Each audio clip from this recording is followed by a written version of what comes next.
Salam kerahiman. Hari ini kita ketemu lagi menyambung pembicaraan-pembicaraan yang lalu tentang peran Bunda Maria dalam hidupnya Suster Faustina. Hari ini sudah masuk sesi yang kelima. Di sini kita akan bicara bahwa Bunda Maria untuk Suster Faustina adalah Bunda Allah. Bundaku, kata Suster Faustina, juga Ratuku. Bunda Maria juga adalah sebagai perawan yang tidak bernoda. Bunda Maria pintu gerbang surgawi. Dan Bunda Maria penjaga hidupku. Karena nanti Bunda Maria akan menutup menyelubungi Suster Faustina dengan mantel sucinya. Kita mulai ya. Kita semua pernah baca, ingat bahwa Suster Faustina mendapat rahmat kemurnian dari Bunda Maria. Untuk lengkapnya, Bapak Ibu bisa baca dari nomor 40. Dikatakan di sana oleh Suster Faustina bahwa itulah rahmat kemurnian yang bertahun-tahun dia minta. Dan akhirnya Bunda Maria memberikan rahmat kemurnian. Dan sejak saat itu, aku, Suster Faustina, telah hidup di bawah mantel keperawanan Bunda Allah. Jadi dia menempatkan diri ada di bawah naungan mantel daripada perawan Maria. Ini menjadi satu keputusan dari Suster Faustina. Suatu langkah besar yang dia katakan bahwa saya mau menyerahkan diri ada di dalam perlindungan, dalam bimbingan, dalam arahan dari Bunda Maria. Karena dia ada di bawah mantel keperawanan Bunda Allah. Dengan menyerahkan diri pada Bunda Maria, kenapa dia lakukan itu? Karena dengan jelas Suster Faustina katakan, iya, Bunda Maria menjaga aku. Aku yang lemah, aku yang tidak pengalaman. Bunda Maria adalah penjagaku. Bunda Maria juga mengajar aku. Bahkan dengan demikian, di dalam perlindungan Bunda Maria memberikan damai. Di dekat hatinya yang tidak bernoda. Itu yang dialami oleh Suster Faustina. Karena itu, aku mendekapkan diriku sebagai seorang anak kecil di hatinya Bunda Maria. Bapak Ibu bisa baca di 1097. Itu sekedar sharing Bunda Maria, sharingnya Suster Faustina, bagaimana relasinya, percayanya kepada Bunda Maria. Karena kita semua tahu Bunda Maria itu adalah bundanya Yesus. Bunda Yesus yang diberikan oleh Yesus kepada kita pada waktu Yesus di atas salib, inilah bundamu. Dan kepada Bunda Maria katakan, inilah anakmu. Tinggal sekarang keputusannya dari kita. Kita yang ambil keputusan, mau nggak jadi anaknya Bunda Maria? Karena Bunda Maria sudah diberitahu oleh Yesus, inilah anak-anakmu. Nah, kalau kita lihat ya, di nomor 79 itu bicara tentang doanya Suster Faustina kepada Bunda Maria. Ini juga sebagai contoh buat kita juga boleh belajar dari Suster Faustina bagaimana kita berkomunikasi, bercakap-cakap dengan Bunda Maria. Oh Maria, bundaku dan ratuku. Bukan cuma ngomong ya, tapi itu keluar dari hatinya bahwa memang Bunda Maria adalah bundaku. Engkau adalah ratuku. Aku mempersembahkan kepadamu. Ada yang dipersembahkan kepada Bunda Maria. Di sini dikatakan dengan jelas, Suster Faustina mempersembahkan jiwa dan ragaku, hidup dan matiku. Dan yang diserahkan juga oleh Suster Faustina kepada Bunda Maria adalah semua yang akan terjadi sesudah kematianku. Kalau kita hidup baik, kita hidup tidak baik, pasti ada dampaknya pada kehidupan orang lain di sekitar kita.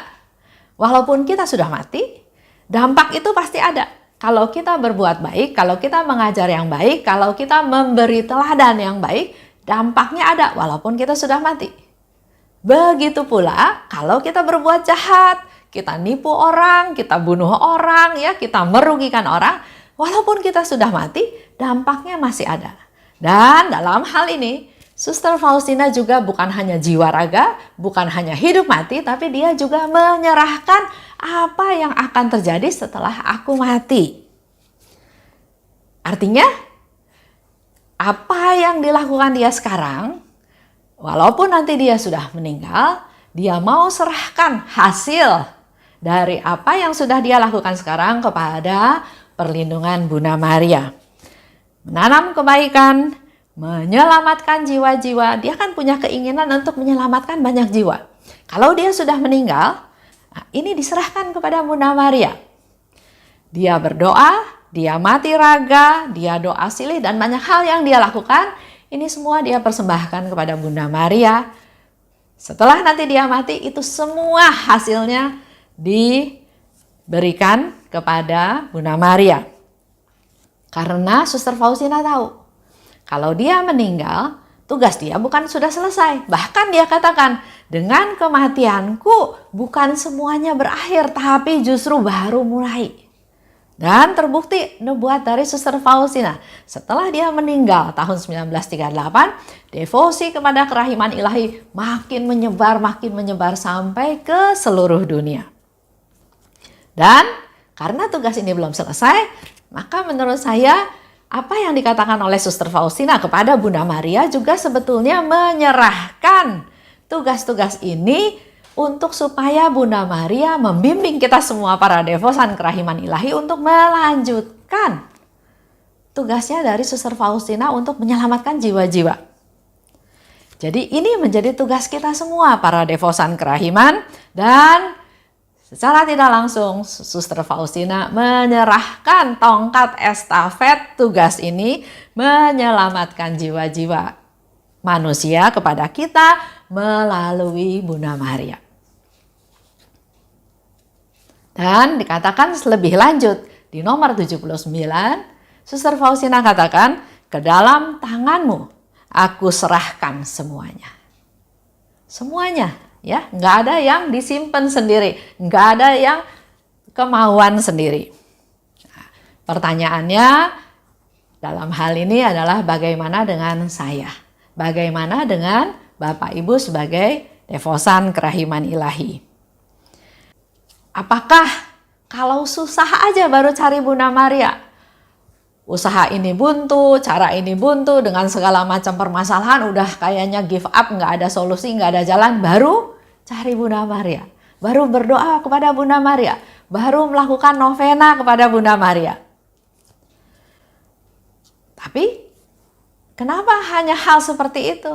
Padahal kita lihat ya, kita sebagai ibu pengen juga kan dengar cerita, bukan hanya keluh kesah dari anak-anak aja, tapi pada saat anak itu senang, pada saat anak itu happy, sukacita, ya boleh juga kan bercerita kepada ibunya. Nah, mari kebiasaan ini juga kita lakukan pada Bunda Maria. Bukan hanya lagi susah, bukan hanya lagi ada masalah, tapi jadikanlah hidup kita dengan Bunda Maria itu satu relasi yang seperti tadi Suster Faustina contohkan. Jiwa dan ragaku, hidup dan matiku. Karena, contoh ya, kalau kita sebagai seorang ibu, kita tahu keadaan anak ya, kita berdoa buat anak-anak kita, buat keluarga kita, buat cucu kita. Tapi kalau anak itu bercerita keadaannya, sukacitanya, atau masalahnya, pasti doa seorang ibu juga lebih husuk, lebih menjurus kepada apa yang sedang dibutuhkan atau dialami oleh anak-anak kita. Begitu pula dengan Bunda Maria. Kalau kita lagi senang, kita cerita sama Bunda Maria. Lagi sedih, lagi susah, cerita. Sehingga melalui doa syafaat Bunda Maria, doa-doa kita juga dibawa kepada putranya, pada Tuhan Yesus. Misalnya contoh ya, ini mama saya contohnya. Dia kalau doa panjang sekali, lama ya. Pernah saya tidur satu kamar sama mama ya waktu itu. Saya bilang, "Mah, doa apa? Panjang sekali, nggak selesai-selesai. Mungkin lebih dari 1 jam." Dia bilang, "Ya saya doa macam-macam. Doa buat leluhur, buat papa mamanya yang sudah meninggal, buat saudara, buat keluarga besar ya, buat anak satu persatu disebutkan namanya, buat mantu, buat cucu, bahkan buat cicit. Bahkan dia kalau berdoa juga, misalnya ya contoh, dia berdoa buat saya mohon perlindungan Tuhan supaya Esther, anaknya ya, selamat dalam hidupnya sehari-hari. Dia sering mengendarai mobil Sienta. Nah, mobilnya pun dia tanya, "Kamu naik mobil apa sekarang?" gitu ya. Jadi itulah kepedulian seorang ibu, seorang bunda kepada anak-anaknya. Apalagi Bunda Maria, bundanya Yesus yang diberikan kepada kita. Pasti kualitas dari doanya pun pasti jauh lebih. Ayo kita berdoa kepada Bunda Maria, menceritakan segala kehidupan kita. Pasti Bunda Maria lebih peduli, lebih husuk juga berdoa syafaat untuk kita semua. Lanjut ya, Suster Faustina bilang, "Naungi jiwaku dengan mantel sucimu." Itu Suster Faustina yang minta. Bunda Maria, naungi aku, jiwaku dengan mantelmu. Dengan mantel keperawananmu, dengan mantel sucimu dalam perlindungan Tuhan. Dan mohon rahmat bagiku, rahmat kesucian hati, jiwa, dan raga. Jadi yang dia minta, rahmat kesucian itu bukan hatinya aja yang suci, tapi hatinya, jiwanya, raganya. Dia mau semuanya suci. Sering ada istilah ya, ada yang pernah mengatakan pada saya bahwa ibu itu hatinya baik, cuma mulutnya aja yang nggak baik. Padahal kita tahu apa yang keluar dari hati itulah yang dikatakan di mulut. Maka mari kita juga belajar dari Suster Faustina supaya Tuhan melalui Bunda Maria menjamah kita supaya kita punya kesucian dalam hati kita, dalam jiwa kita, dan juga dalam raga kita. Lindungi aku dari semua musuh. Itu yang diungkapkan oleh Suster Faustina. Nggak usah kita ya, Yesus aja ada yang memusuhi Yesus. Yang begitu baik, yang peduli pada sesama, pada banyak orang, bahkan pada orang berdosa. Ada aja yang memusuhi dia. Jadi kita pun harus lebih berjaga-jaga. Sehingga Suster Faustina minta kepada Bunda Maria, "Bunda Maria, lindungi aku dari musuh-musuhku, khususnya mereka yang sembunyikan kejahatan mereka di balik topeng keutamaan. Pura-pura murah hati, pura-pura lemah lembut, pura-pura suci, tapi di balik itu semua ada kejahatan-kejahatan yang dia rekayasa." Nah, Suster Faustina minta perlindungan pada Bunda Maria khususnya terhadap jiwa-jiwa yang seperti itu. Lanjut ya. Dan di nomor 161, sekarang Suster Faustina yang ajak kita semua untuk ayo kita sama-sama memuji Bunda Maria.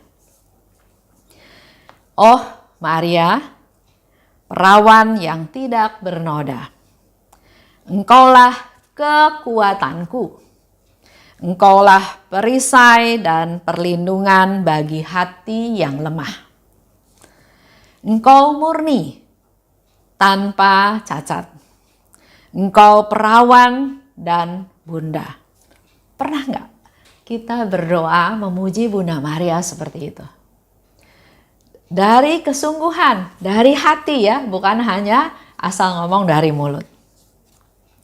"Oh Maria, keindahanmu mempesona mata Tritunggal.